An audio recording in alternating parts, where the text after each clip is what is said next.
week 2 of the fantasy football season, and here's a few running backs I looked at off the wire this week. The first guy, Jeffrey Wilson Jr., of the San Francisco 49ers. Right now, another game, another injury for Eli Mitchell. And Mitchell, he's a good running back, but he just can't stay healthy, and he's a guy you really can't count on in fantasy football, and that the Niners should obviously not count on. He's like Raheem Mostert 2.0 pretty much with all these injuries and going down. He's Eli Mitchell. So right now, Jeffrey Wilson Jr., he got most of the play after Mitchell went down in that ball game in a sloppy, wet Soldier Field game where the Bears pulled off the upset and beat the Niners 19-10. So Wilson in that ball game, 9 carries, 22 rush yards, 2 catches and 8 yards. And Wilson, he's been an injury-prone player as well throughout his career, but he's obviously a guy that when he gets going, he could put up numbers. And right now, he should be the hottest pickup in fantasy football this week here. Mitchell, he left the game with a brace on his knee. Now with Eli Mitchell out 2 months here, Jeffrey Wilson Jr. is going to be the running back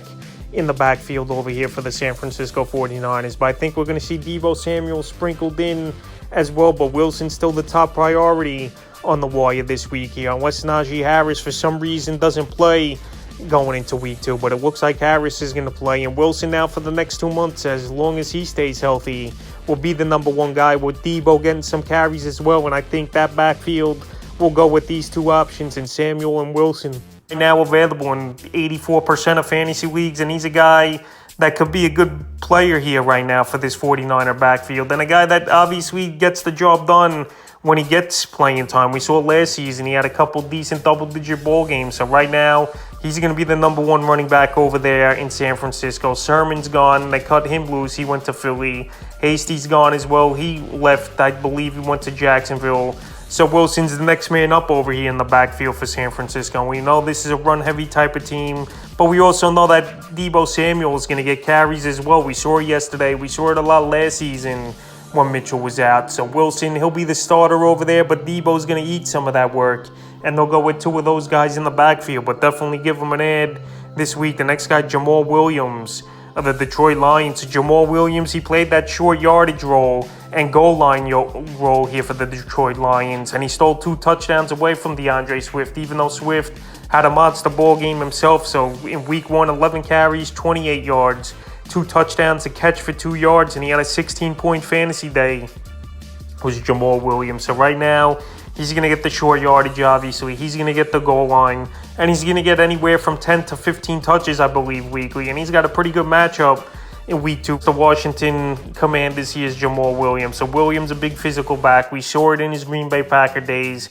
And when he's been healthy here with the Lions so far in the last couple years here, he's been a contributor and a guy I would look to add on the waiver wire. I'm not going to go out there and put him in my starting lineup, but he's a depth piece right now to put on your bench, and if he really breaks out or if Swift goes down, he'll have huge fantasy value. But right now, to add him on your team for a guy to have on your bench is a perfect move right now for fantasy owners. And I definitely would give a Williams an ad this week. The next guy, Jalen Warren of the Pittsburgh Steelers. And Naji Harris, he left this ball game late 4th quarter in this one here. And Warren, the next man up in the Steeler offense, is the backup running back. And he came in only 3 carries, 7 rush yards in the target, because the Steelers obviously were throwing in late 4th quarter in overtime to get in field goal position and put the ball game away, which they eventually did, winning 23-20. So Jalen Warren, we'll see what this kid could have.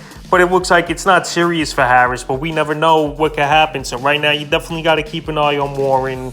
He's available right now in 96% of fantasy leagues. And we know coming into the season, Harris was banged up a little as well with that foot injury. So right here, he says he should be fine, is Harris.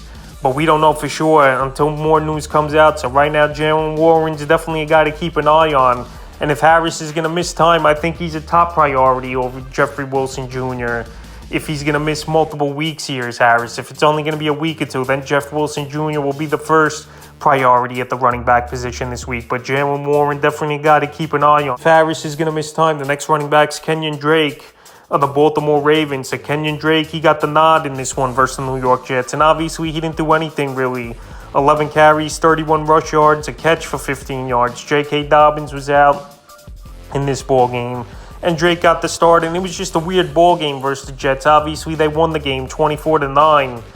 Is this Baltimore Raven team, but Drake didn't get many carries, and they were a pass-happy type of team in this one. Even Mike Davis only got a couple carries in this one. So Dobbins, I don't think he's going to be 100% for a few weeks. Obviously, the Ravens, they're probably going to play him in week 2 or week 3 here, but I still think Drake's going to be part of the offense. I still think he's going to be the passing downs back at minimum here. And like I mentioned, Dobbins so far throughout his career, he's been injury prone. Last season out for the season, and so far still not 100% healed and ready to go. So right now, I know Drake didn't do much, but if there's a starting running back out there, you got to pay attention to it. And if he's available in a lot of fantasy leagues, like Drake is in 88% of the leagues here, you go out there and get him in the 5th and final running back.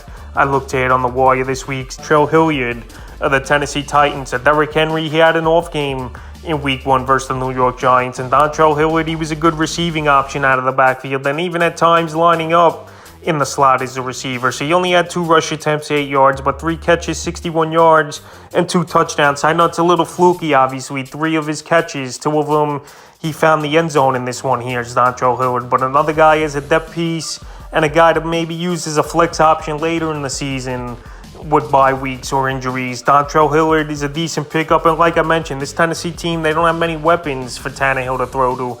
Robert Woods, he had an off game in this one. Traylon Burks didn't do much.